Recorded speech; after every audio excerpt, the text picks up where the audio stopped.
Speaking of Denver, the Lakers, I saw a local Lakers show was talking about the game against the Nuggets as a must win. And people were kind of hitting this like, come on.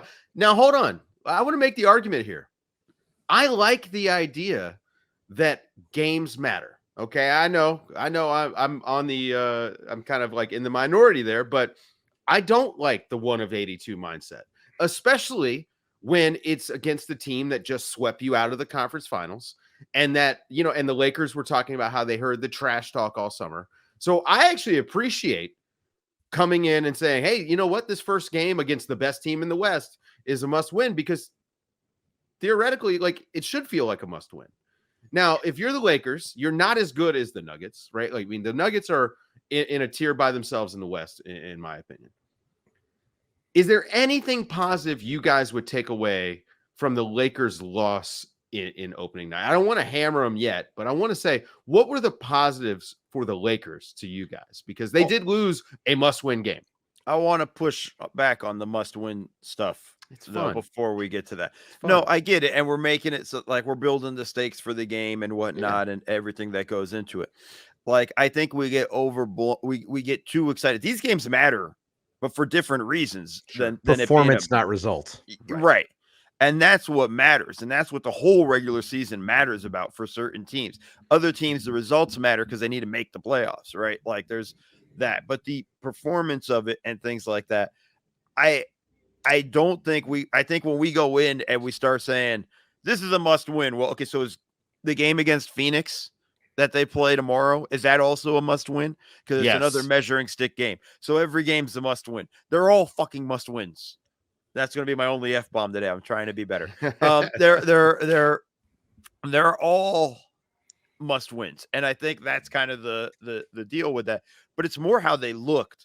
And when you say, Dave, like, what were some of the positives? I don't have much. That's my worry. That's my concern.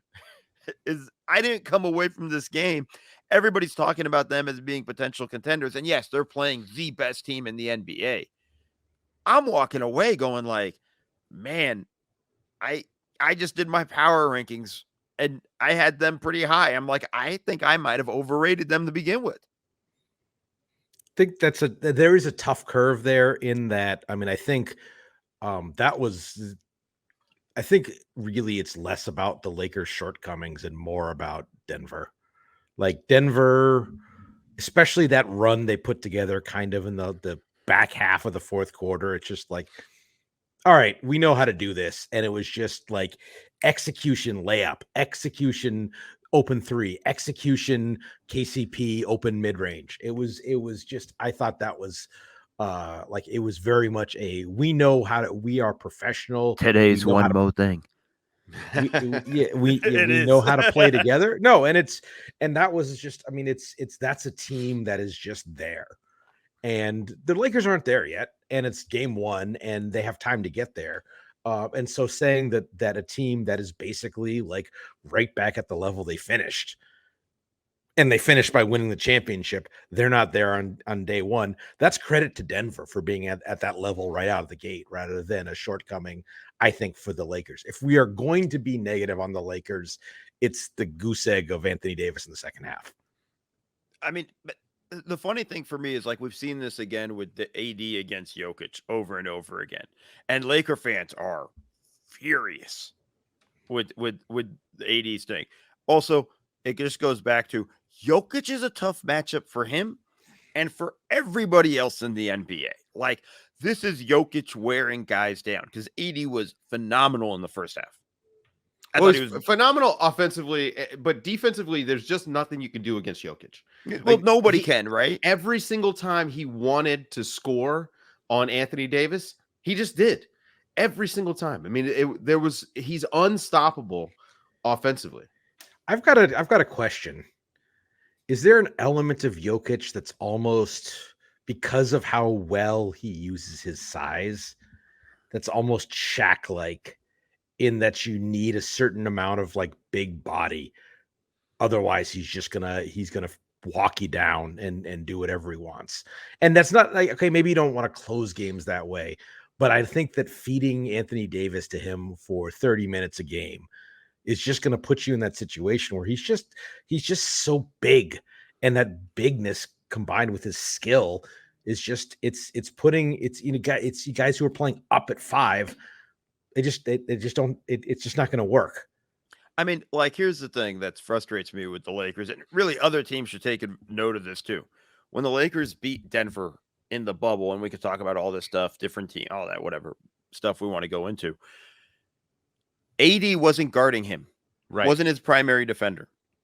They had a series of other bigs.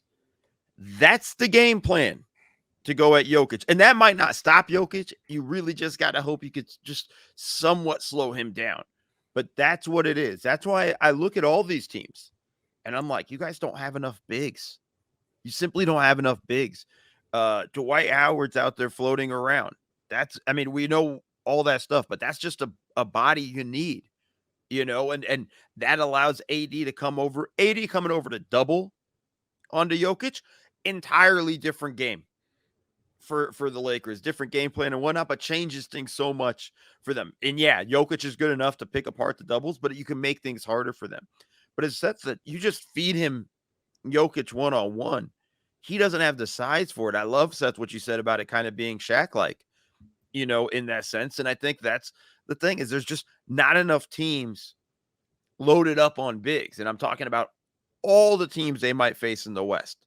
Who's really that big in the Western Conference? The Warriors are going to guard him with Kevon Looney, Draymond Green, maybe Kuminga. You know what I mean? Like, the Lakers thought Anthony Davis and Rui Christian Hachimura, Wood and Rui and Christian Wood. Like, what are we doing? Yeah. That's the Nuggets look as good as they did in the finals, I thought, in the opening game. The thing that surprised me for the Nuggets, we've all been sort of worried about their bench, and obviously this is one game. I liked some of their bench units. I thought they ran a lineup with Zeke Naji, Peyton Watson, Christian Brown, and I think it was Murray and Reggie Jackson. That was in the second quarter. It's a lot of athleticism, which, one of the things that we've hit on some of the other contenders is like Milwaukee, for instance.